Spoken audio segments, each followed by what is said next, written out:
بسم اللہ الرحمن الرحیم۔ السلام علیکم ورحمۃ اللہ۔ ایک یہودی کے پاس ایک مسلمان مہمان ٹھہرا۔ اس نے انگور پیش کیے تو مسلمان نے بڑے شوق سے لیے۔ پھر تھوڑی دیر کے بعد وہ یہودی شراب لے کر آیا۔ مسلمان نے کہا، استغفر اللہ، میں مسلمان ہوں، میں شراب نہیں پیتا۔ تو یہودی نے ہنس کر کہا، یہ انگور جو آپ نے کھائے ہیں شراب اسی سے بنی ہے۔ تو مسلمان نے کہا کہ آپ کی بیوی کدھر ہے؟ یہودی حیران ہوا اور اپنی بیوی کو بلا کر لے آیا۔ تو مسلمان نے کہا، آپ کی کوئی اولاد بھی ہے؟ یہودی بولا، ہاں میری ایک بیٹی بھی ہے۔ اس کو بھی بلا لایا تو دونوں آ کھڑی ہوئی۔ تو مسلمان نے کہا، تیری بیوی تیرے لیے حلال ہے اور یہ بیٹی جو اسی سے پیدا ہوئی ہے یہ حلال نہیں ہے۔ یہودی یہ دیکھ کر بہت متاثر ہوا اور فوراً اسلام قبول کر لیا۔ جب حضرت نوح علیہ السلام نے اپنی قوم کو کشتی سے نیچے اتار لیا تو اس وقت اللہ تعالیٰ کا حکم ہوا کہ اے نوح، جتنے تہم اور جڑیں ہیں یہ سب زمین پر بو دو۔ چنانچہ حضرت نوح علیہ السلام کو تمام قسم کی جڑیں اور تہم مل گئے لیکن انگور کی جڑ نہ ملی۔ تب اللہ تعالیٰ کی بارگاہ میں عرض کی تو آواز آئی کہ اے نوح، اس سے یعنی انگور کی جڑ کو ابلیس لعین نے چرا لیا ہے۔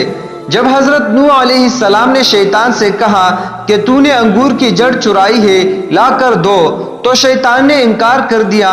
حضرت نوح علیہ السلام نے فرمایا، مجھے اللہ تعالیٰ نے خبر دی ہے کہ تو نے اس جڑ کو چرایا ہے۔ تب شیطان نے کچھ ہی دیر میں انگور کی جڑ لا کر حضرت نوح علیہ السلام کے سامنے پیش کر دی اور ایک شرط بھی رکھی کہ جب تم جڑ کو بو دو گے تو تم اس جڑ کو ایک بار پانی دو گے اور 3 بار میں پانی دوں گا۔ حضرت نوح علیہ السلام نے قبول کر لیا اور پھر انگور کو زمین میں بو دیا۔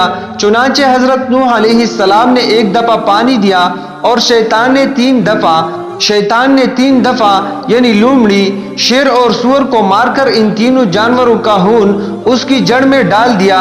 اس لیے جو شیرینی انگور میں ہے وہ حضرت نوح علیہ السلام کے پانی دینے کی وجہ سے ہے اور اس سے جو شراب بنتی ہے وہ ابلیس کے پانی دینے کی وجہ سے ہے۔ اس واسطے شرابیوں کا مزاج پہلے لومڑی کے مزاج جیسا ہوتا ہے، پھر شیر اور آخر میں سور جیسا ہوتا ہے، کیونکہ نشے کی حالت میں شرابی کسی کو دیکھتا، سمجھتا اور سنتا سناتا نہیں ہے۔ قصص الانبیاء۔ ان حضرت محمد صلی اللہ علیہ وسلم نے ایک موقع پر فرمایا کہ ترجمہ، شراب تمام برائیوں کی جڑ ہے۔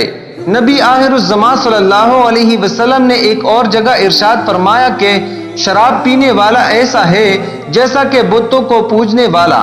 احادیث کی مستند اور مشہور کتابوں ابن ماجہ، ترمذی اور ابو داود میں شامل ایک اور حدیث میں حضرت محمد صلی اللہ علیہ وسلم نے فرمایا کہ اللہ نے لعنت فرمائی ہے شراب کے نچوڑنے والے، اس سے پینے والے، اس سے بیچنے والے اور اس سے خریدنے والے پر، اور اس کی حد 80 کوڑے ہے۔